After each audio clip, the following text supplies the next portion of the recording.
Rugby Chat. I'm Paul, the guy behind DrivingMaul, and tonight what we're going to do is we are going to wipe the slate clean and decide how would we structure rugby if we had nothing to start with at all. And joining me this evening, I've got Ryan. How you doing, sir? Yeah, good, thanks, mate. How about yourself? Not bad at all, not bad. We are going to continue to try and get John in, but apparently he's washing his hands. So clearly he thinks we're going to be doing some sort of weird Masonic handshake, I think, and he's scared of getting COVID-19 over the airways. But I promise you, folks, whatever rumours you've heard, you do not catch COVID-19 from watching #Rugby Chat. That comes from the what do you call it? From the medical doctor of the channel, who's qualified to not at all. But there we go. So hello everyone. Let's wipe the slate clean. So what we're going to start off with is we're going to have a quick look at what the different structures are around the world. So first off, we've got the kind of structure you have in Scotland. Hello, John. Are you there? Hello, I am. Yeah. Okay. So I hope you have clean hands. Okay. That's all we can say. Anyway, so. As mentioned, we're going to wipe the slate clean. So let's start off with what structures we have nowadays. So if you look at somewhere like Ireland, Wales and Scotland, essentially you have one tier of rugby beneath internationals, which is club rugby, and that is controlled by the unions. So it's union owned, etc. Now, I know people in Ireland would say, no, we have provinces and clubs. You do, but your players play for either your province or a club. So it's just one level that they play at. They don't play at multiple levels during the season. So so across those three countries, you essentially have a union-controlled game. Also similar for Italy, a union-controlled game where the players play one level beneath internationals, and there's overlap between internationals and those games.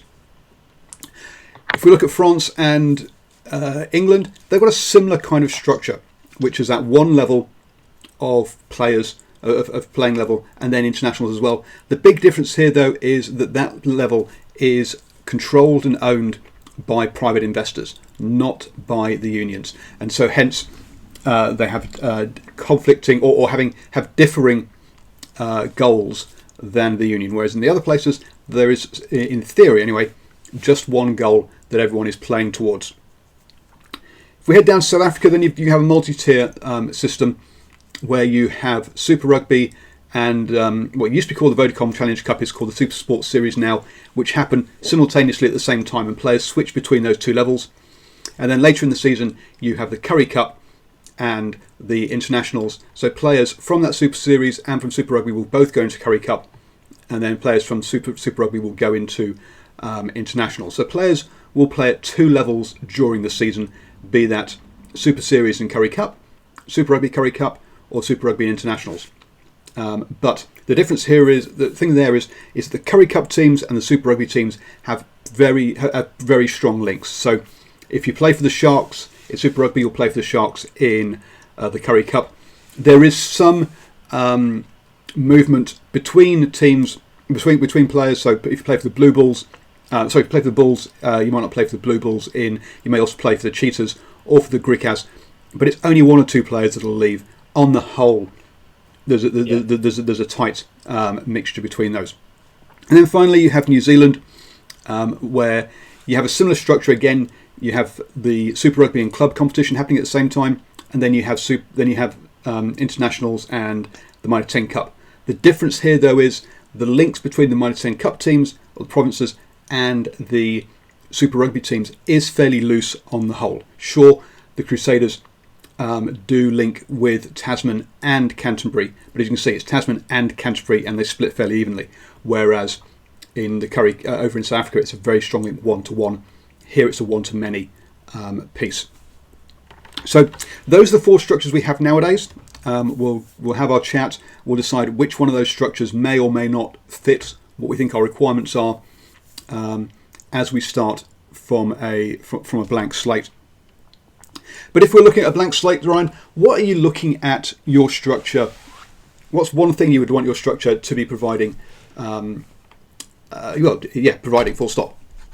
I guess probably from an Australian perspective, I should put that out there to start off with. So obviously there's going to be some sort of bias with regards to my opinions. I'd probably actually go towards the... Wait. Did you just say an Australian might be biased? Yes, I did. No, cannot be. Now, rather than say which structure you put towards, what kind of... So one of the things we need the structure to do, for example, is to create enough game time for players to develop, right? So that's so. Let's see what are the features of our structures we need. First off, so that's one. One is about players getting enough game time. Yeah. I think that also correlates with the amount of games that you play and also offer within the clubs. So I'd probably actually go towards more of a European system. Maybe not to the extreme end of the amount of games that they play, but one of the issues I think is within the Southern Hemisphere is there's just too many competitions to actually follow. Obviously, European, there is plenty of competitions, but you're only following the one team within the different competitions as they are itself. So I think this adds to engagement. One of the things that I think Super Rugby is very poor with is once half the season's done, half the teams can't make it to the finals anymore. So there's nothing for fans to sort of hold on to. And I think this is something that really needs to be looked into with regards to any sort of Southern Hemisphere changes that might be made. And maybe the European system where there is multiple competitions, but with just the one team playing across it, might mean that more teams or more fans have got different competitions to keep them engaged throughout the course of the year. So I'd definitely go towards the European system. So hang on, before we go to European, because we're solutioning here rather than rather than getting the requirements. So the requirement from your point of view, a strong requirement is getting that tribalism, getting that connection between fans and teams. Yeah, so definitely. So one of our we've got two requirements over. One is whether there's enough game time for players to play and develop, and two is that we've got to have a structure that allows fans to be engaged and have tribalism with their teams. Yeah, definitely. John, you got a third feature? I know I'm throwing you straight in the deep end here. I think that the structure should be such that that there's not different seasons between the North and the Southern Hemisphere. Mm-hmm. So so we've got to have all the countries globally playing the same level of rugby at the same time. Certainly at professional level, right? So somebody shift, because you can't make the seasons the seasons of the world align. So I think for player welfare, getting the seasons to align, somebody's going to have to shift to become a summer sport. Sorry, I've got someone online trying to get involved in the show that I'm doing tomorrow night. Obviously, I think he's got the wrong day.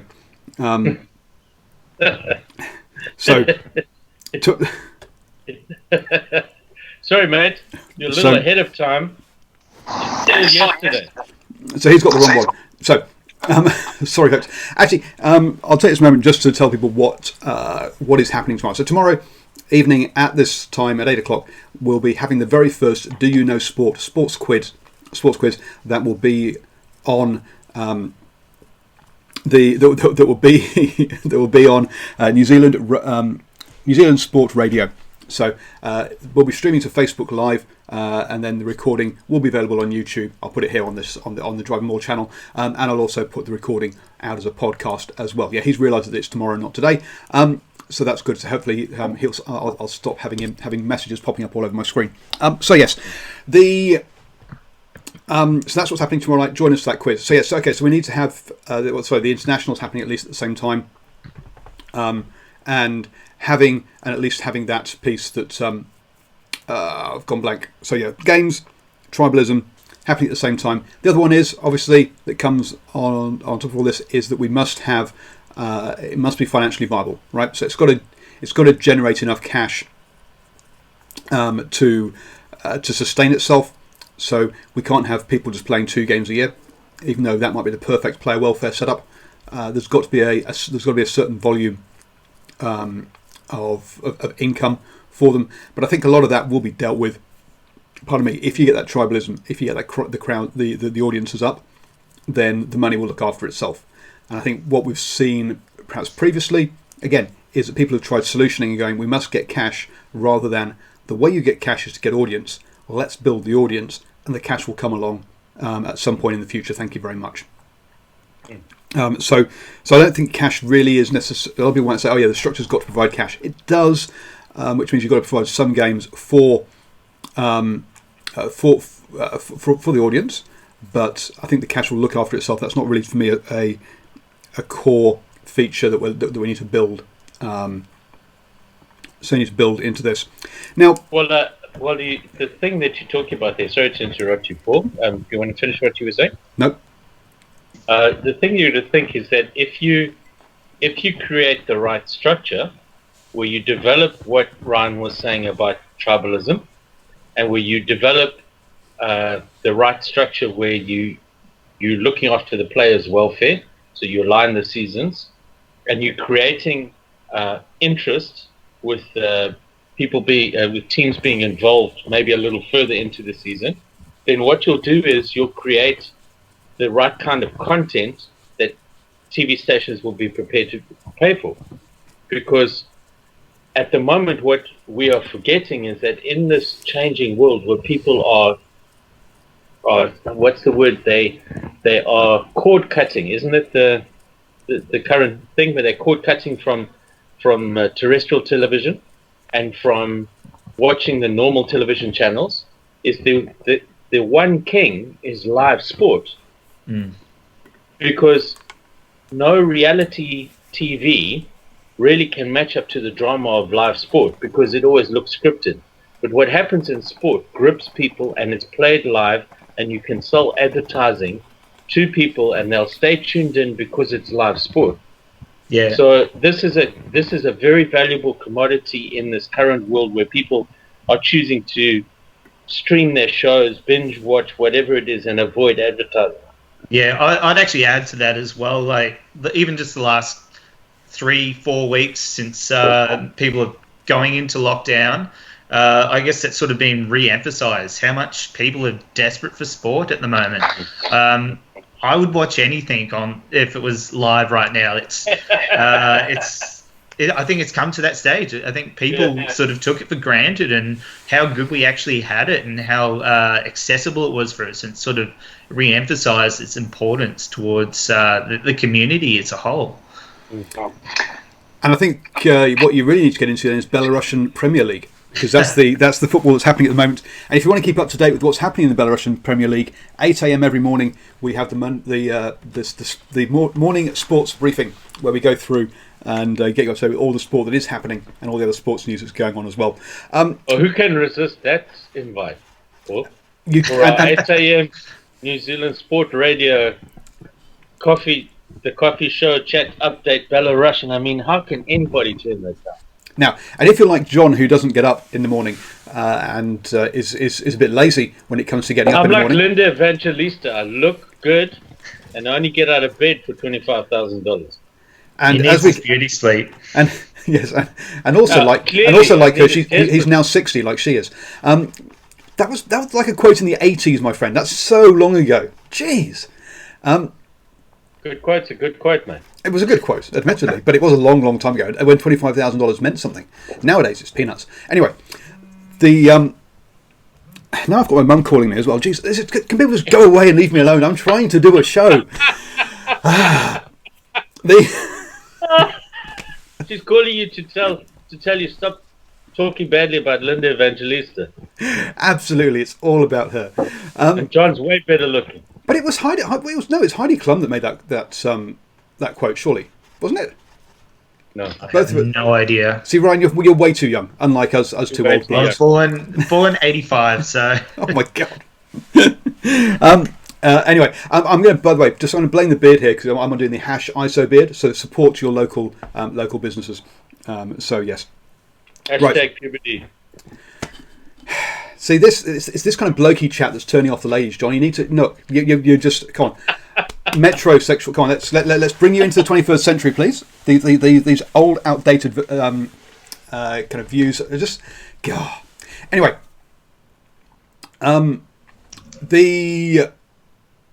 Well, Christopher was up at 4 a.m. Hong Focus. Kong time to watch the chat. Wow, well done, Christopher. Wow, Well done, Christopher. I think what he's really saying is that actually he stayed up and was drinking and only got home at 4 a.m. from the parties. Anyway, I know. I used to live in Hong Kong. I know what it's like. So what 3 things then? Yeah, we have enough games to develop players. We need the tribalism for the fans, and we need to get our seasons in sync. Any other sort of particular features that you think we need, or are those requirements that we can build a season around? Obviously, you've got to look at the fundamentals of what makes a successful season already. So your 3 international blocks. So what we define as the spring tour, for what we define as well as the sort of mid-year internationals, and also your rugby championships and Six Nations. So plotting those together on a consolidated calendar can be tricky, I'd say. But is that? Do we actually need those 3 blocks of internationals, or do we just need 13 internationals in a season?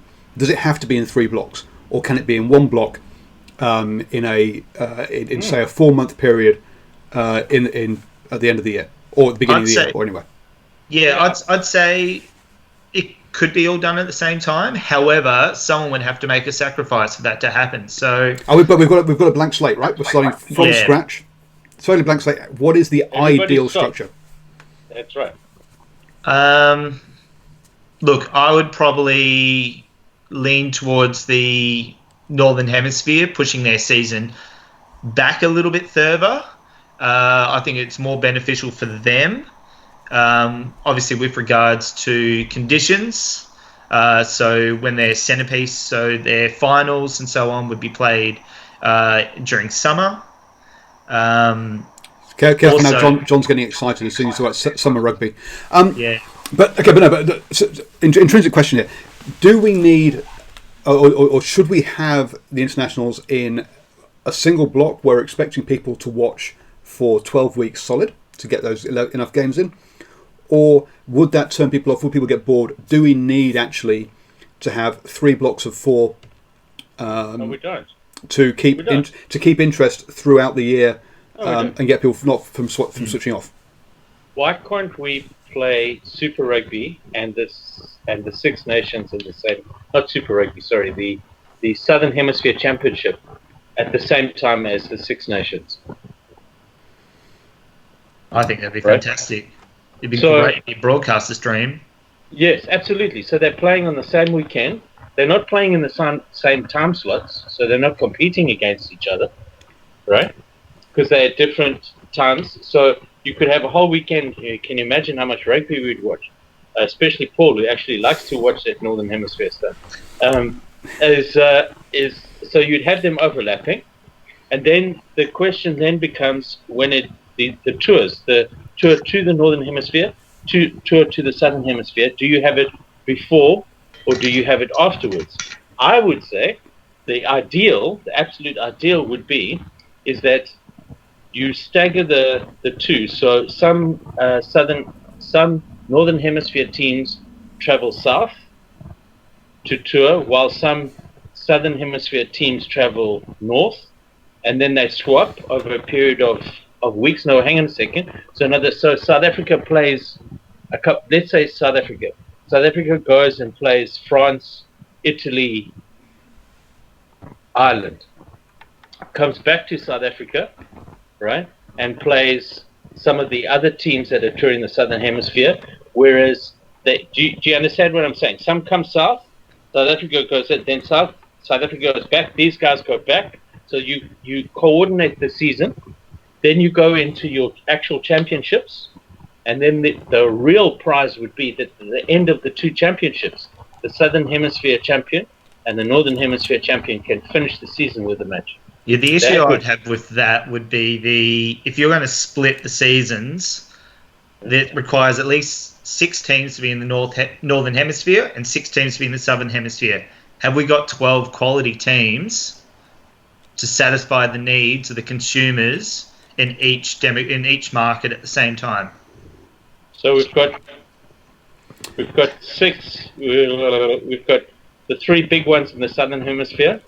We can count Japan as one of them. I think Argentina as well. So there's as Argentina. So that's five. And I'm a big fan of getting the islanders properly involved. Yep. So maybe if we bite the bullet and we make a combined team, or that like the Pacific Island team that was mooted at one stage. But anyway, there's certainly enough for six, I think, to go north. Yeah, I mean, basically you've got the Six Nations, the Four Nations from the Rugby Championship, then Fiji and Japan. Yeah. Fiji and Japan are at least the equals of Italy. So yeah, look, they're definitely at that level. So I do think we have 12 teams in there. The USA, once they've got Major League Rugby, a couple more years of seasons of Major League Rugby under their belt, and their players are playing more rugby that way at professional level, I think we'll see they will also come up as well. So basically, your ideal view then, John, would that we have a block of around about probably about 6 to 8 weeks where we play the cross hemisphere games as a warm up for the kind of 6 weeks when we have a block for the for the Six Nations and the Rugby Championship. Yes. Yeah. If you've got a really clean piece of paper, right? Yep. So if you're really saying it's all up, we could have an international championship. Well, we just have done basically. So, no, hang on. Yep. Instead of then playing those cross games like a tour, right, that they might north and south, you actually scrap the Southern Hemisphere Championship and you scrap the Six Nations. Now, hold on to something, Paul. All right. I'm listening. See, because the Six Nations is probably the most traditionally revered thing among the Northern Hemisphere, the Six Nations, right? But actually, why not have two tiers, right? An A League and a B League, 6-6, or you can make it bigger, you can make it 10-10, promotion, relegation, and you play at the end of the season, you play an international tournament where the top 10 teams play or maybe make it smaller, so it's not as long as the Super Rugby or Heineken Cup or whatever. Maybe it's a 6 or 8 week tournament, and then you crown a champion at the end of it. You could do. I mean, that's one way. I mean, obviously, there's the. So let's just wind back a second and explain why the Six Nations is so revered, right? Out of any competition in any sport in the world, it has the highest average attendance per game.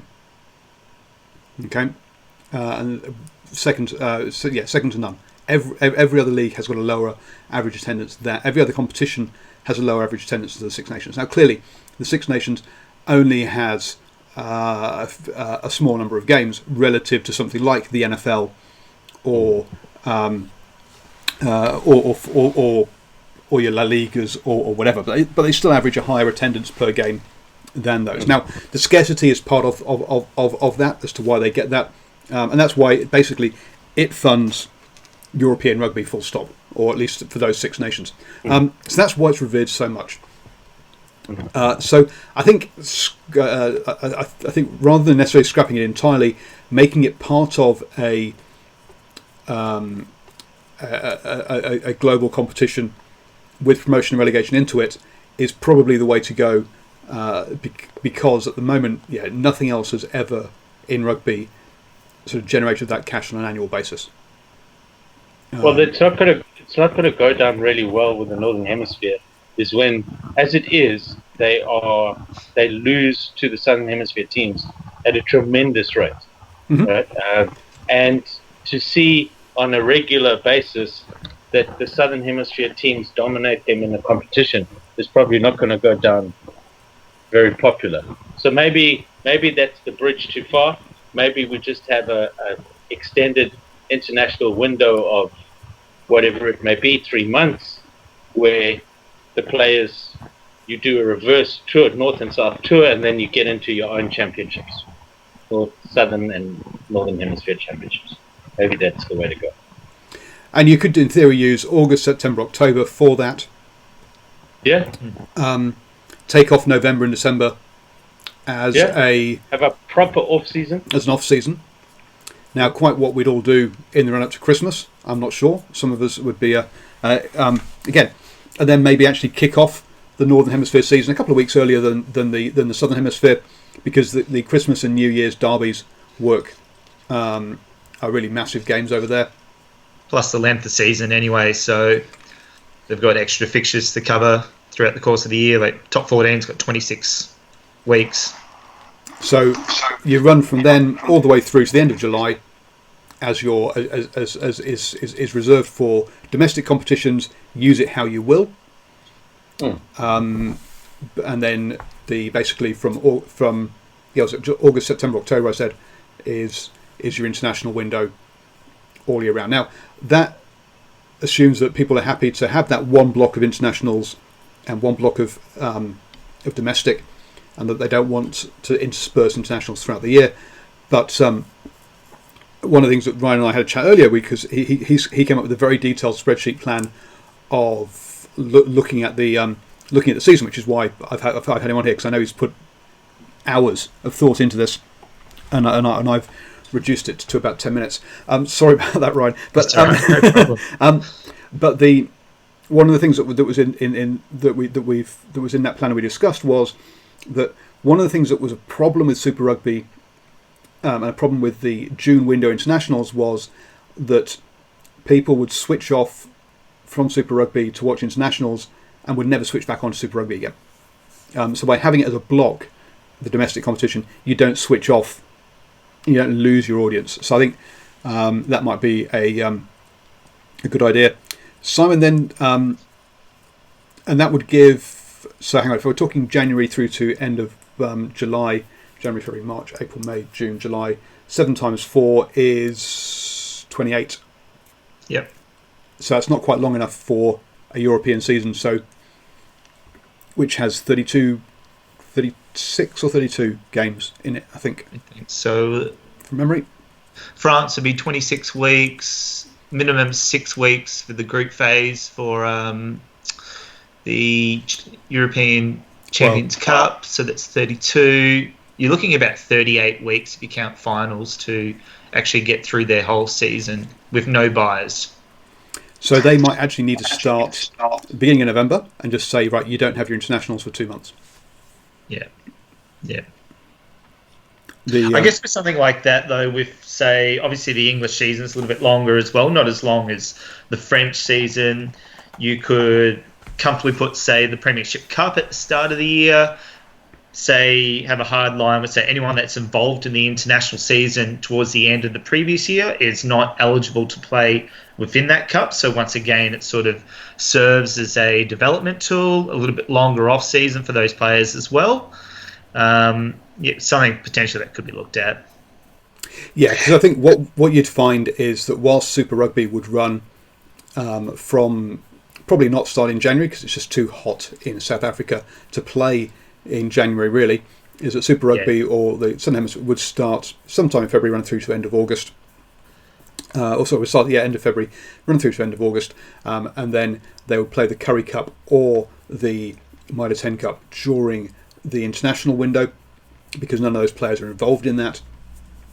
Whereas, as you say, the club players in Europe could start their off-season basically at the end of August, so that they're ready for that development tournament in November, December, and then the international players can come back and join them, or they can run the development tournament at the end of their season during the internationals in the same way that South Africa and New Zealand do, and Australia with the NRC has done historically. But whether the NRC is going to live beyond this year, survives, we're yet to find out. It looks like we've lost John.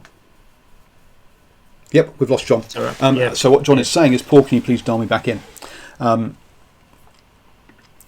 See, this is the problem with old people like him. He just doesn't understand technology and how to rejoin a call. The other thing, obviously, then Lions, the Lions tours again, by putting all those internationals next to each other, or you could use that 8-week where we've put both the summer and the autumn, or the July and the November tours together. You could use that window for a Lions tour before you play the Six Nations or the Rugby Championship games afterwards.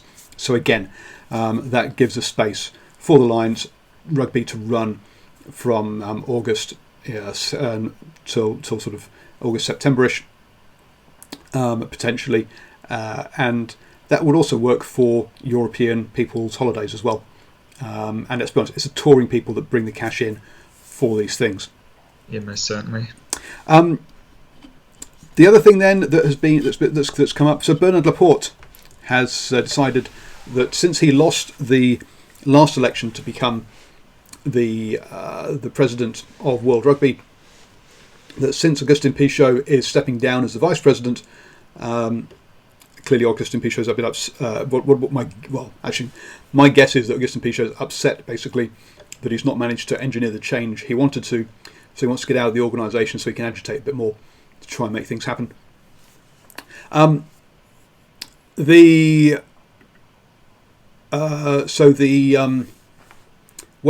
he's come out and said is that he's looking at a World Club competition. What are your thoughts about having a World Club competition? Pretty strong, actually. I don't like the notion of it being on a yearly basis. I think it could be fill a good void once every 4 years, almost like the World Cup we have. I think one of the issues with it, though, would be the structure around it and who qualifies for it, who doesn't. What happens to those teams that miss out on playing within it? So many questions to ask with regards to. Obviously, it's just an idea that's been floated out there at the moment, but it's something I'd definitely be open to. Now, one of the problems we've had with it historically is that basically because the seasons aren't lined up, that whenever you played those games, one team would either be tired or the other team would be pre-season and wouldn't be ready. So either way, historically, any sort of World Club Championship wouldn't work because of that. Personally, I'm happy to keep rugby domestically separate, just domestic, and not have a World Championship. Just wondering whether we would end up going down the football route, where the club competition becomes more important than the international game.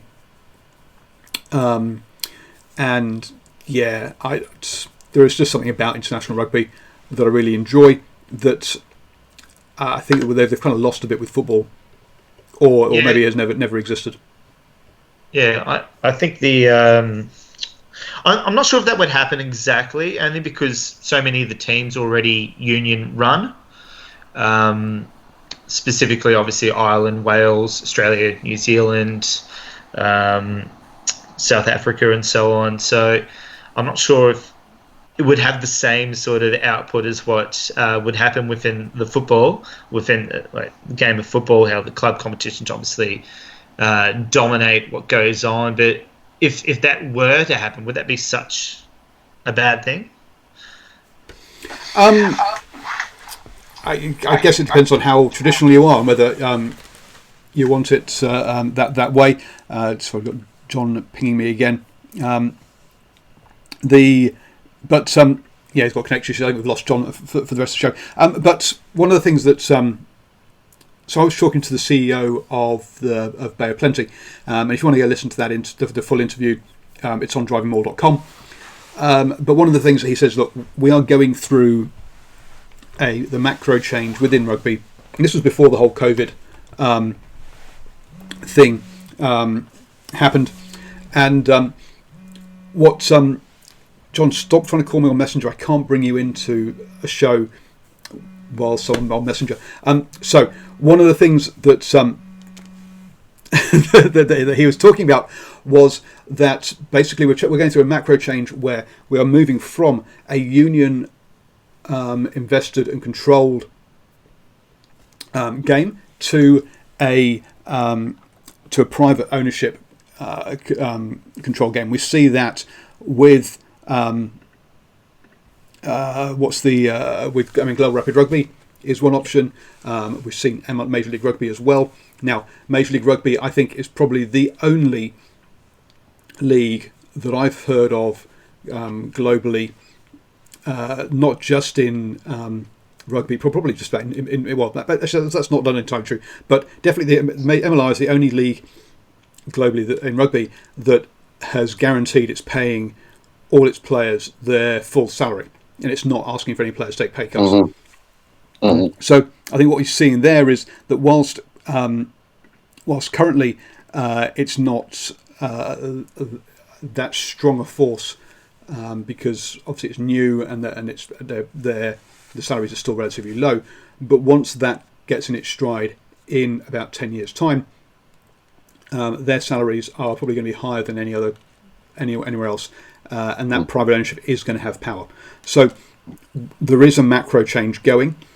Now, part of that macro change might have been stopped because to my mind, I think we might see that Global Rapid Rugby collapses at this point.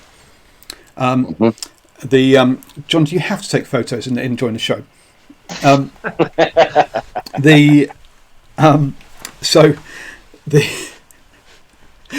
Oh dear! Look, sorry everybody. This has been absolutely crazy with calls going everywhere, left, right, and centre tonight. So my bad, guys. We seem to have had some kind of network issues in my area, so that's why I'm just dropped out of nowhere. Sorry about that. And calling me on Messenger, that was never going to work. You're on the wrong app. It was like, thank goodness my teenage boys aren't here. They'd be killing themselves a lot. Don't worry, I had a few jokes at your expense. While you're off there, where was I going? That might have been saved by the fact that it looks like the Western Force is going to come back into Australian rugby. If it does that, that'll probably kill Global Rapid Rugby, which potentially was a vehicle for private investment in Southeast Asia, and also to a lesser extent in the Pacific Islands to drive the sport there. Now, that actually might be a bad. What is this about the Force coming back? This is news to me. Okay, so as part of the so when they do get some Super Rugby back up and running, so New Zealand will basically for this season, all the New Zealand sides will play each other, and the 4 Super Rugby sides in Australia plus the Western Force will play each other. Okay. As a thing. But if you, as we've been saying on the morning, the morning sports briefing, where we've been talking about all the issues that's been going on with the ARU, and Fox no, I didn't use these words on the show because it's a new show rather than this being an opinion show. So on this one I can say it. But Fox basically tried a coup to get Rayling Castle fired and get their man Phil Kearns put in, so they could basically get the TV rights for nothing. That's my opinion. It may not be true. Okay. But that's certainly how it looked on the outside, as multiple newspapers that were owned by Fox but didn't have the Fox name on it would publish articles saying how Rayling Castle was basically about to lose her job, and then they'd quote each other, making it look like it was from multiple sources, when at the end of the day it was all from Fox. You are a what's it? A conspiracy theorist. Yeah. So basically, but one of the things that came out of that was people then there was a bit of a backlash to that from papers like the Sydney Morning Herald, and the obviously Green and Gold Rugby, which is more of a blog. The Raw Sports, I think, also put one out as well. Yeah. And one of the two big things came out of this. One was that Israel Folau actually got paid $3 million, not $8 million, in his payoff that was alleged, because obviously we know that he was asking for $8 million, but apparently he got $3. Even though that's confidential, would never, and no one knows that for sure. That's apparently what's come out. And secondly, was that actually the Force were in the process of returning to Australian rugby, that Rayling Castle and Twiggy Forrester were getting on. So that was one of the other things that I thought came that was out. only a temporary measure due to the restrictions going on at the moment. So I don't think there's any intention to cancel Global Rapid Rugby into the future. Obviously, with the borders being shut, I think that was probably just a make sense decision from them, so they can provide content for all parties going forward. Whether or not that might lead to an improved relationship, who knows? Some of the reports through Sydney Morning Herald mentioned that before the COVID thing happened, that the Western Force were getting closer to coming back. Now, were they going to come back this year or next year? Maybe not. Maybe it would have been 2 or 3 years, several years down the track. But the COVID thing might speed it up. But you're right. The current proposal, or the current official standing, is that it is temporary for this season. Yeah. That's the official stance. The behind-the-scenes stance is that actually this was in the works over a longer period of time, and this has sped things up. So we'll see. This just tells me once again how desperately we need transparency in sport. Right? It's just far too much of this skullduggery, hiding away things. It should be clear that if you want a settlement, Israel Folau, Australian Rugby Union, should be open. The payment for each person. There's legal implications for doing that, though. I was going to say that's not a rugby thing. That's an Australian law issue. No, I'm not saying that you can go against it now. It's signed. It's legally signed. Yeah. But I'm saying we should have an overriding principle that we don't know what Beauden Barrett makes, right? We don't know what the top rugby players in Australia make. We don't know what the top players. It should all be out and open. So this is what the guys are earning. This is what the administrators are earning. It should all be out in the open. And then, look, there'll always be manipulation by some people who try and work things for their own benefit. There'll always be skullduggery where, like what happened with France, got the World Cup, the World Cup to host in 2023, right? So, well, I think to be honest, I think that's pretty clear as to. I think that was pretty much in the open as to why that happened. It was the smaller unions voting for France so they can get more money. Yes, so I mean that's very much in the open. That was transparent. No, the bigger unions also turned against South Africa, but that's because you'll see what happens. Somewhere 2 years out, you'll suddenly find, surprise, surprise, amazingly, some of those games are going to be played in Wales, Ireland, England. I think they're all going to be played in France. Okay. I'll take you one of these or of your choice. Beer and wings, mate. I'll take you a bit, and you'll see those especially those people. You go find out who voted for France, and you'll find that how many of those countries get matches from the World Cup. But be that as it may, it's a nice little side squirrel. The point being is that we need transparency. There's far too much, skullduggery and what's going on. It should all be out in the open. And then anyway, but that's another thing I would put down on our list of requirements. Paul, is transparency. Transparency, cool. The and that's and I agree with you that on that. I mean, if we look at something like the NFL, every single player's salary is public knowledge, and people go, well, how can Tom Brady, the best player in the world, have a good offensive line and also good wide receivers? Well, because he gets paid less than some other quarterbacks, and he's willing to get paid less because he likes the protection of having a good offensive line, so he doesn't get hit so often, and he likes people who can catch when he throws at them. So which means he wins things. So so in that case, otherwise people would be going, how could the New England Patriots put together that squad every year? A bit like they go, how can Saracens put together the squad they can? Well, we found out afterwards that because it wasn't transparent, because we couldn't see people's salaries, that actually they were cheating the books and paying them off, and had various investments with players that were which were against the rules. what about a cap? A hard cap? Well, there is one in Australia. There's a salary cap. It's just only applied towards Australian teams. No, I'm talking across the world. So we have a cap across the world for the club teams. No, I don't think with private investment you'll ever get people agreeing to that, especially in France, the UK. All the NFL teams are privately owned. They're all owned by billionaire businessmen. But they all compete in the same market, though. That's the issue there. They're all in the same market. They're all in the same league, right? So, yeah. Once you're in, and so there is a common interest there to keep things under control.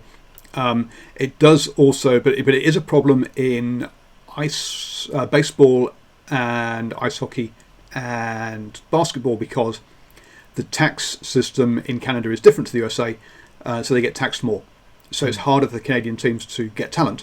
So again, pardon me, if you had if you had something like that globally, the tax system in France, for example, is much more onerous than it is in other countries, and hence the French teams would definitely say no, because A, they pay more tax, and B, they're the highest payers at the moment. So, but also on two counts they would do that. In the States, in the NFL, if you are primary residence is California, you have a high state tax. If you're playing in Texas or Florida, 0 state tax. Right? So look, these are not things that are insurmountable. I'm just thinking that if you wanted to give opportunities across the board, and you wanted to develop French players as well as players from the Southern Hemisphere, then maybe a hard cap, because the NFL's cap is hard. You can't go over it, right? Whereas the NBA has a luxury tax, so you go over the cap and then you pay a tax to the rest of the league. I actually quite like that. I think it's a great way for people that want to invest in players, but then everyone else that hasn't got the funds will receive a portion of that, the luxury tax that they've got, back into the other teams. So if people want to lose money, or I don't know what it is, I think first 10 million over the cap is 10% tax on it, and then the next 10 million might be 25% tax or something. It all goes back to all the other members of the league. Yeah, and the English Premier League, or the Gallagher Premiership salary cap. Again, you have 2 marquee players that can get paid as much as you like. Now that's a big problem, because if you're in a club like Bristol Bears, where you know that Charles Piutau is getting paid £1 million a year, and you have a £7 million salary cap, the next person is getting paid a lot less than he is. Well, sorry, one other person is getting paid a lot of money because they're the second marquee player, but everyone else is getting paid a lot less. Now, Charles Piutau is a good player, don't get me wrong. Would probably be playing for the All Blacks. So yes, he is one of the better players in the world in the position he plays in. But are the other international players who play for Bristol Bears really worth half of what he gets paid, or a third? Because someone will be on. That's why the way it's set up in the Gallagher Premiership doesn't work, because those other players say, look, no, I need more money than that, because look, he's on that much. Now I understand why they did it. They did it because Harlequins would have lost Nick Evans back in the day, and that was why they allowed one marquee. He was one of the big drivers to allow a marquee player so they could keep him. Okay. And he'd been with the club for many years, wanted to stay, but was getting offered something like nearly twice as much from France. And it was like, well, look, mate, if you can't do something, I'm going to have to go, because that's just stupid cash. And they were like, well, look, if we're going to lose all our best players, we've got to find a way of keeping them. And that's why they had this. Well, you see, you raised an interesting point now, because in New Zealand, we get, as the South African rugby gets really criticised by people who don't have a deeper understanding for allowing the selection of internationally based players in the Springboks. But whereas somebody like Charles Piutau might go to the UK and maybe get 3 times as much as what he was earning here, playing for the All Blacks and for Super Rugby teams. So because the the incorrectly, how can I say, the South African rand is valued at lower than its actual buying power in South Africa. So its strength, the strength of the rand in its actual buying terms is way, way more than what it's traded at. So as a result, you see that players can go to France or Japan and get 7, 8, 9 times what they would get paid, right? So it's not the same playing field, and that's why I was wondering whether some kind of cap, maybe a luxury tax, maybe somewhere like the Kings in Port Elizabeth might get some benefit from somebody's vanity project like Boya Dal, what's his name?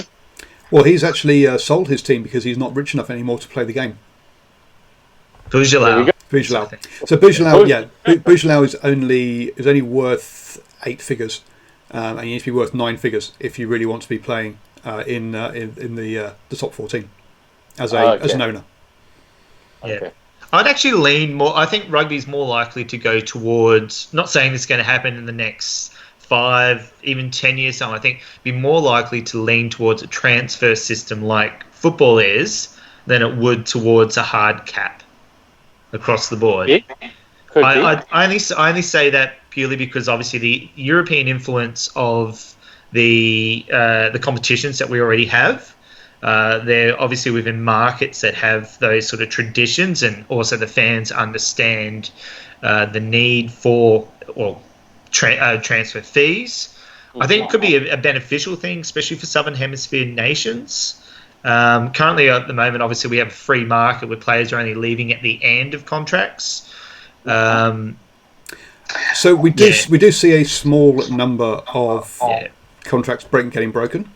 And then people getting payouts or clubs getting compensation for it. So but you're right, it isn't the norm, but it does happen on an occasional basis. I can think of 4 or 5 players that it's happened to, but it's only about 1 a season, if that. Yeah. What's very interesting is to remember as well, as we approach this blank slate, that we are a very, very young sport as a professional sport. Yeah. Right. We've got nothing like the history of even cricket. Cricket had professional cricketers heading back to the beginning of the last century, right? So we are just a fraction of their age. And I think that part of the problem has been with our sport is that not only have we tried to carry a lot of amateur structures into a professional sport, which haven't proven to be the right way to base the sport. But secondly, I think a lot of the administrators, maybe it's getting a bit better now, but a lot of the administrators came from an amateur mindset, and they haven't adjusted to the fact that this is a professional game. And you're producing, you're competing for eyeballs, right, at that level. And I don't think they actually realize the kind of bargaining power that they have with the TV channels, because these satellite channels, they're like a yawning maw of desperation. They need programming, right? So, yeah. Anyway, that's just an observation. We do have the problem.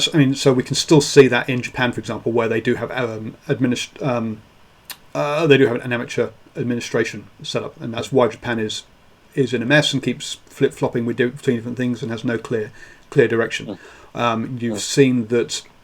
But you've seen the administration setups in New Zealand, the RFU, Ireland, etc. France, probably over the last 4 years. You've seen those ones really mature. Recently, Australia, I would say, with Raylene Castle, has got their first ever proper professional administrator. Probably before that, again, it was Old Boys Network. Which they're trying to bite back right now. Which they're trying to bite back, now.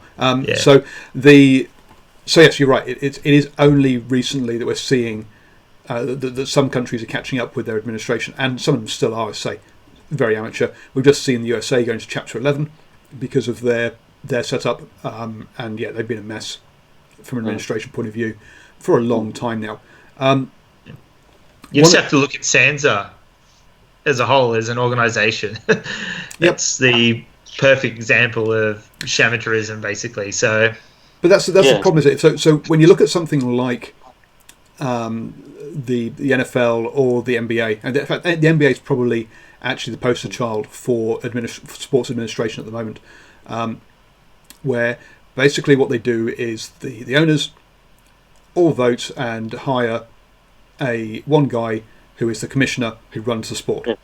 Now, they're his bosses in some ways because they vote for him and they put him in, but he tells them what to do, and they say yes, sir. Right? He has power. Whereas the way that rugby union works is, and a prime example is that Rugby World Cup vote, was that you vote someone into power, he then makes a decision, and then you all vote again to make sure whether you like the decision or not. Rather than you vote someone into power, they actually have power. And they run the sport. Yeah. That's the thing. The commissioner system that's in the United States means that there is somebody who is in charge that can quickly make decisions, and he can make a ruling. And you can be upset with him, and you can rail against him, and Talk Sport can get all upset, whatever. But somebody takes the slings and arrows for the owners, right? Especially you see that in the NFL. The guy who runs the NFL earns something like 30, 40, I don't know, $1 million a year. And he should get paid well if he does a good job. And he's added billions of dollars worth of value to those franchises. He is their evil forward-facing face, right? But the point being is that he can quickly make decisions, discipline, this, that, the other, can make quick decisions, and he makes a ruling. And then a couple of times a year the owners meet, and they can replace him or pay him out in his contract if they don't want it. But the point being that somewhere along the line we need rugby needs to look at some things that work. I'm a big believer in promotion and relegation, right? I believe, for instance, we can satisfy the satellite channels with enough content by not requiring the same pool of players to produce all those hours of programming. We can have 2 tiers. We can reduce the overall number of games that individual players are playing by having 2 tiers with promotion relegation. But we need to do something different, because what we're seeing is that it hasn't really worked out. And we either do that, or we look at the American model, or we do some hybrid of the two, where we do a draft system. So the Americans don't have promotion relegation, but they have a draft, as they would call it, where the team that finishes at the bottom, although there's no promotion relegation, you raise the lower teams up. Yeah, and the Australians understand that one because they've got the AFL has a draft system as well. AFL is one of the best run leagues in the world. It's incredible. Yes. I'm not a big fan of it myself, but the administration of the game is just fantastic. Everything runs smoothly. They provide content 24/7, 365. They strategically align things. So even with the draft, they'll put it mid off season just to engage the people. Yeah. Perfect. That's exactly where I was going. Is that if we're not going to go for a promotion relegation, right, then institute a draft, and then you say, instead of having the Tongan Thaw being nipped by teams in Brisbane, for instance, he can be maybe let's say the Lions were the bottom club in South Africa. The Lions draft him, and which then makes the competition more competitive as well. So fans are constantly engaged. Exactly. Tell you what, there'd be crowds at a Waratahs game if Bowden Barrett was playing for them. Absolutely. Okay, now, I think we need to be careful. Having a draft within a country, I wouldn't be totally opposed to. I think across countries, we need to be a bit more careful. We're talking about some very young guys earning nowhere near the cash that we're talking about with the American leagues. Yeah. Getting shipped around the world without their support structures, without their families, and we've seen issues with that with some specific players in Europe who've had to gone as far as having to as actually not having to, but have gone as far as committing suicide. So I think we need to be careful about forcing young players to move out of their support structures for that kind of thing. But then there's a perfect thing. Then we institute, but again, it creates more programming. If you're going to say we're concerned about that, and remember, these boys could be shipped off to war, right? If they join the army. But let's just say this: here's your choice. If you want to go straight into professional rugby, you're going to be drafted there, or you go to the university system, and we create a university system or something like that. Where I must admit, for 3 years of playing in the university and you get a degree, and then you get drafted. Yeah. I must admit, I personally wouldn't be a fan of a draft system. However, I would be a fan of, especially within the Sanzar nations, of an open, free market that if you play within that market, no matter who the team is, you can play for that team. And I think that's the way that probably should go. It'd be easy to negotiate, say, obviously New Zealand, Australia, South Africa, they all want their camps. You could still say, within a collective bargaining agreement, say, everyone that gets called up to a camp must be released a week before.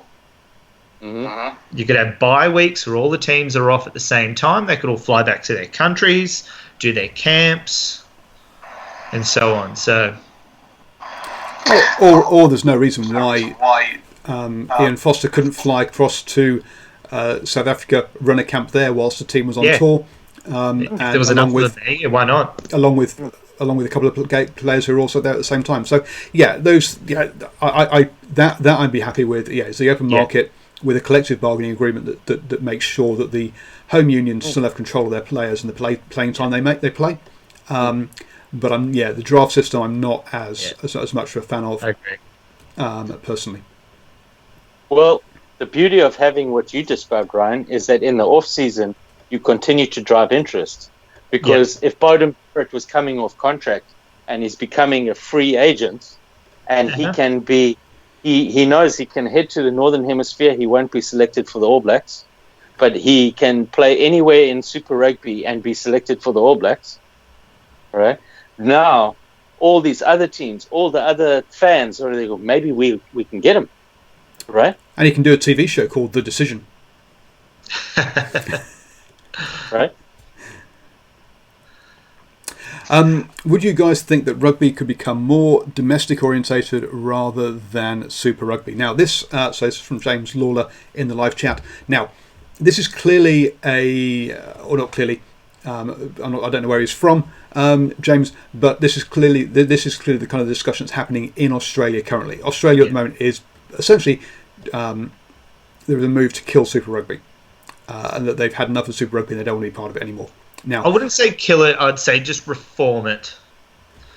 It's probably the way that'd go. I think most people that I speak to would lean more towards having the 5 professional teams here within their own competition, say a 10-week competition, play everyone twice, and then you sort of reform it into a Champions League style Super Rugby then.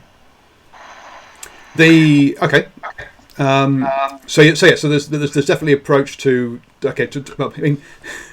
let's have another format for Super Rugby because we've not tried changing the format before. Sorry for the sarcasm. And that's the direction. It's not working for Australia. Let's be fair, because Australia has gone backwards, right? Okay. And so something. We need to look at something for Australia to engender more interest, to draw more of the athletes into rugby. I'm talking about being able to perform, to spread the love of the game outside of a series of highbrow schools. So something needs to be done. So I hear where Ryan's coming from, that from their perspective, it's not working. Now, I think one of the issues with Super Rugby as it is at the moment is that because it's been dominated by the one country. So one of the things with, say, the AFL is an example again. For every Australian loser, there's an Australian winner. Does that make sense? Where I'm coming from here. Now, over the last, say, especially 10 years, every positive story 9 out of every 10 positive stories has been towards a Kiwi team. Yeah. Yep. 9 out of every 10 negative stories, because all the losing teams have been Australian teams. Now, that just festers on and on and on and on. And this is why I think maybe a change to a structure of a Champions League style Super Rugby, and then you still have your domestic competition. You'll still have an Australian champion, so something for the media to publicise, people to get behind, say we're champions of Australia. It's something to really market towards. I just think there needs to be more positive stories, and people will get on the back of those stories and be a bit more bullish about what's actually happening. Now, to my mind, this is where Super Rugby messed up its, what do you call them, gone blank, the conference system, okay? So when they put the conference system together, they looked at the states and went, okay, they have a conference system, so we'll implement a conference system, but what we won't do is learn the lessons of how the states do it. So the way the states do it is you split the competition into two, and you play off for a champion, and those two champions play each other at the top. When they did it, they split the competition into two, and then they said, you know what, when we get to finals time, we'll take 3 from South Africa and 5 from Australia and New Zealand, and we'll mash them together to decide to play a finals series. It's like, no, you've got this wrong, guys. What you do is you split it in two. The South African teams play each other to become the South African champion. The Australasian teams play to become the Australasian champion, and then you have a champions versus champion final. That is how you go about putting together a conference system. And as John has just put in the chat, time to wrap up. Did you put that in, or did that just happen itself? He is right. We have run over time. And it has been a great discussion. Have we come to a final structure? Kind of, maybe. Well, still. I tell you what. We don't need to come up with an answer this week. But what has really come up is a whole different level of thoughts that can be put in the mix. You know, so whether it's drafting, not drafting, whether it's open selection across the whole of Super Rugby, whether it's 2 tiers, because maybe that might also provide some satisfaction for Australian media, is that there's 2 tiers. There's promotion, relegation. There's something to look at. Whether it's aligning, these are all things that are now we've sort of discussed and put on the table. We can always have this discussion again and chew on some of these ideas. So, folks, for the listeners, for the viewers, thank you very much for watching. What I'd like you to do, give you some homework actually, is to, as John says, chew on those ideas. Get back to me either at DrivingMaul on Twitter or here on YouTube in the comments below. The Twitter handle is more for the people who are listening to the podcast.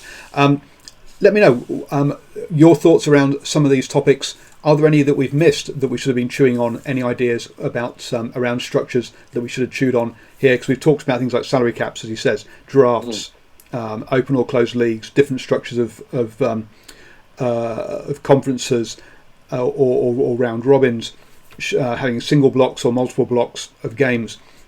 Let me know your thoughts on all these, on any of those items, because I'd be very interested to hear. Ryan, a fantastic debut. Thank you very much for coming onto the show. Hope you have enjoyed yourself. And John, when you've actually been here and not been off gallivanting with the lady friend behind the scenes as you've dropped off and come back on again each time, it's been we've patient. We've seen your face. It's been like watching, for those people who used to watch the Police Academy, when he gives when he gets on the lectern and there's a lady underneath the lectern to give him that distracts him. So it's been like that. John keeps dropping off and stuff. But anyway, thank you everybody. Hope you've enjoyed it. It's been a laugh. So tomorrow night, half-hour quiz show. So join me at 8 p.m. for that.